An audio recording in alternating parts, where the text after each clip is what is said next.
जैसे छोटे से बच्चे से पूछे 2 कितना होता, तो उंगली पर जोड़ के बोलेगा 5। झूठ नहीं बोल रहा, उसके हिसाब में 5 आ रहा, लेकिन सही भी नहीं बोल रहा है। 2 5 तो होता नहीं, असत्य बोल रहा है, झूठ नहीं बोल रहा है। उसको समझा देगा फिर 4 बना जाएगा। तो मुझको भी कहा गया असत्य बोलते हो, मैंने तुम समझते नहीं बोल रहे हो। मैंने कहा मैं झूठ नहीं बोलता। फिर आवाज ने कहा क्या करते हो? मैंने कहा शिवशिर से बनाता हूं। जो कहा था मैं शिवशिर से बनाता हूं। आवाज ने कहा जो करते हो करने को कहो। मैंने आप शिवशिर से बनाते हैं तो दूसरों को भी बात कहिए, जो करते हो दूसरों को करने को कहो। फिर तो इतना जल्दी हम हार मारने वाले हैं, हड्डी गुड़ी बोले नहीं, हारेंगे हड्डी गुड़ी किसे बोले। हमने कहा कि महादेव को प्रचार की जरूरत है, तो जुड़ दिया। महादेव को प्रचार की जरूरत है। अब आसमान की शक्तियों से आप कितना मुंह लगाएं, चलने देंगे को? किसी का चलने दिया है उन लोगों ने? एक पंक्ति में उत्तर दिया और मुझको सब कुछ समझ में आ गया, बात खत्म हो गई।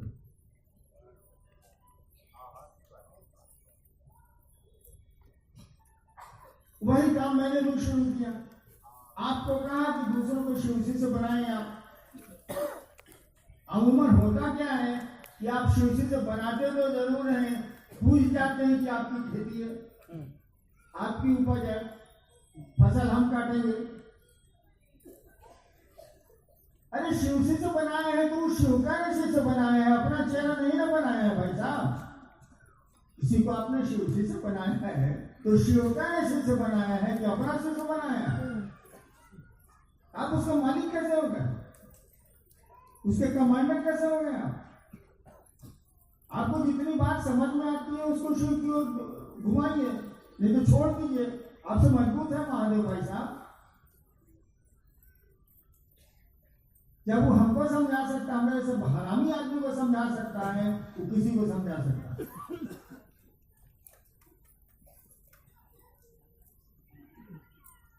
जिज्ञासा आई है, आप लोगों ने भेजा है, जरा देख लेते हैं क्या समय मेरे पास कम है, आपके पास कम है, हमारे पास तो है। मधेपुरा से है भाई विनोद कुमार। बेटियों के सम्मान से आध्यात्मिक रिश्ता क्या है?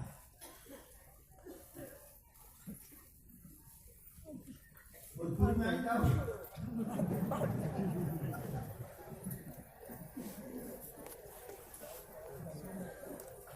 भोजपुरी का एक शब्द है भक्चोद है। लाइट पड़ने पर आप सो दिया जाता है ना, उसी को बोलते हैं भक्चोद। इतना तेज रोशनी पड़ गई तो सूझिए रही। पूरा भारत का अध्यात्म बेटियों पर आधारित है। भारत का अध्यात्म कहता है कि शिव शक्तियों से जाने जाते हैं।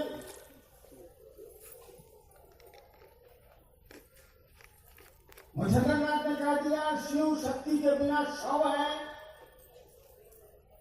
महादेव मच्छरनाथ ने अपनी किताब कौल साधना में लिखा है शिव शक्तियों के बिना शव है, विलास है। बिल्कुल सही है। अगर मुखिया के पावर को छीन लीजिए, मुखिया रहेगा?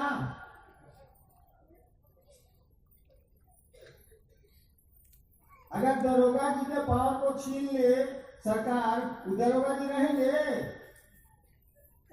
हाँ, नाम दरोगा तो बहुत देहात में लोगों का है, लेकिन दरोगा थोड़े ही है वो।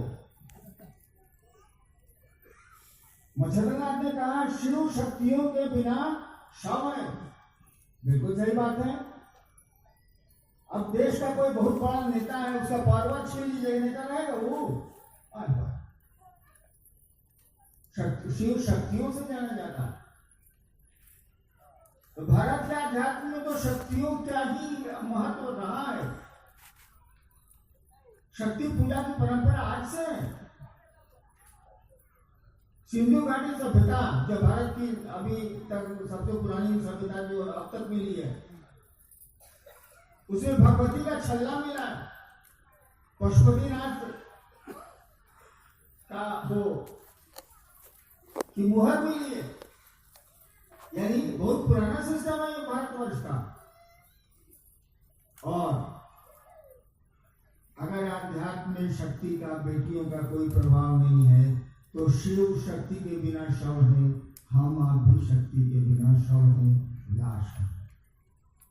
प्राण निकल जाएगा, वो भी तो एक प्राण शक्ति है, निकल जाएगा तो आदमी जिंदा नहीं रहेगा।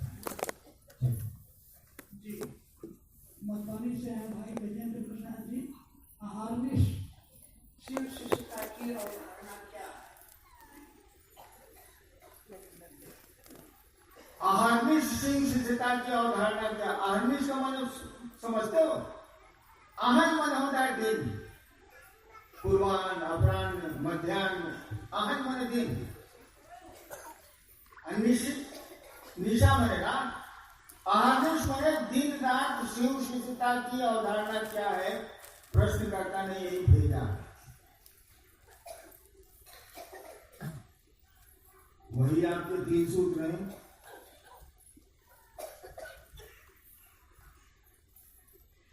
और कहा जाता है नमः शिवाय के बारे में, कुरु पुण्यम अहोरात्रम, दिन और रात पुण्य करो। कहा गया कि दिन रात छूट जाएंगे तो कैसे पुण्य करेंगे भाई? तो कहा कि सांसों पर मंत्र का परिचालन होना चाहिए। यानी नमः सांस पर आएगा, शिवाय निकलेगा, इस क्रम को जारी रखो। गुरु पुण्यम अहोरात्रम, दिन में भी, आहन में भी, दिन में भी और रात में भी सांस तो तुम्हारी चलती है भाई साहब। जिंदा तो हो तुम। तो सांस आती है तो नमः आने दो, सांस जाती है तो शिवाय जाने दो। इसको महसूस करो, इसको देखो। तो शिव शिष्यता में अहर्निश तो बस एक ही चीज है, आपका गुरु और आप। सो जाइए तो कोशिश करिए कि सांस पर नमः आए, शिवाय आपके सांस से निकले।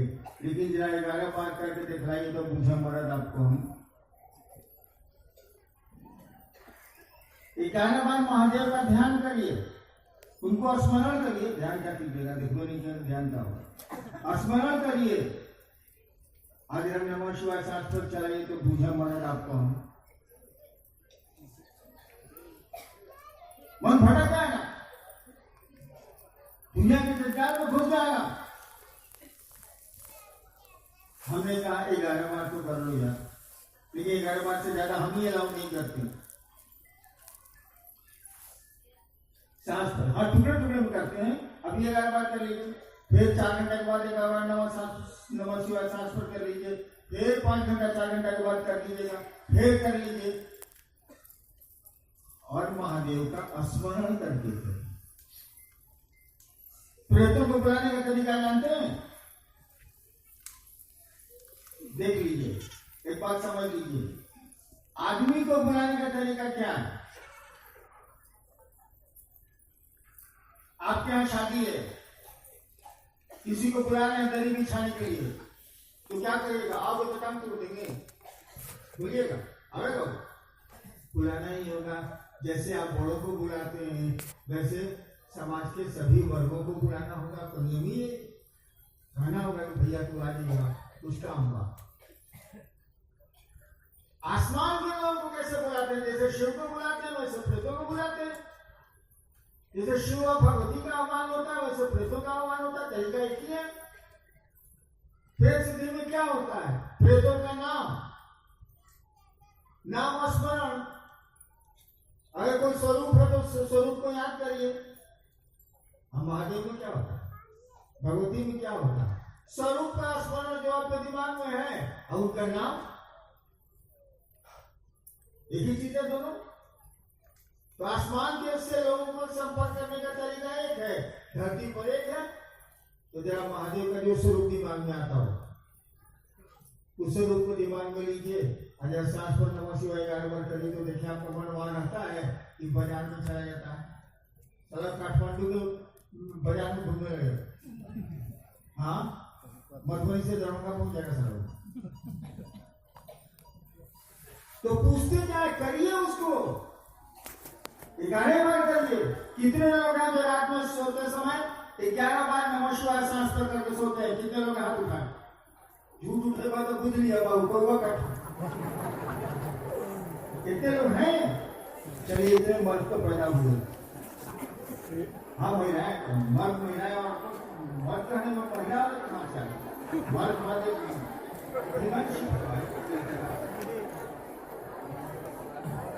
होता ना होए बाबू, लाख हाथ उठा दीजिए। मन की आदत जानते हैं? मन क्या करता है? मन क्या होता है आदमी का? बंदर देखे हैं? बंदर नहीं देखे, हम भागा है। बंदर देखिए, वो सारा कुछ नहीं रहेगा उसके आसपास। तो वो ऐसे करेगा, ऐसे करेगा, ऐसे करेगा, ऐसे करेगा। हम देखा मेरा ससुराल जंगल में बाघ से लेकर बंदर तक पाले गए हैं वहां आजकल नहीं। एक बार मैं दोपहर में बैठा हुआ था, कोई नहीं था, हम भी छिप के बैठे हुए थे। बंदर बांस से बना हुआ था,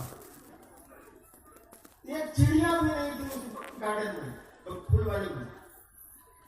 चलो कभी इसे करें, तो ऊपर जा, कभी नीचे आ गए, कभी इसे करें, कभी इसे करें, कभी इसे करें, कुछ हो रहा। तो कहा गया कि बंदर को भर पेट शराब पिला दीजिए। बंदर को भर पेट शराब पिला दीजिए। उसके बाद उसको 2-3 लाख बिरनी से कटवा दीजिए, हटा बिरनी से कटवा दीजिए।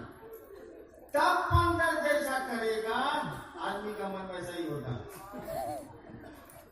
खाली बंदर नहीं है मन, बंदर को भर पेट दारू पिला दीजिए, शराब पिला दीजिए, और 2-3 करोड़ मधुमक्खी ये बिरनी से कटवा दीजिए, पीला लाल होता कटवा दीजिए।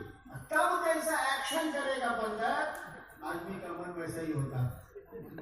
इस तरह नहीं करेगा। तो प्रश्न करता कम से कम 11 बार नमः शिवाय सांस पर करें और महादेव का स्मरण करके करें। तब बाद में उसको बताएंगे कि जी हम कर लिया, मन मेरा नहीं भागा, हम उनका पांव छू के प्रणाम करें। कर्पूर गौरम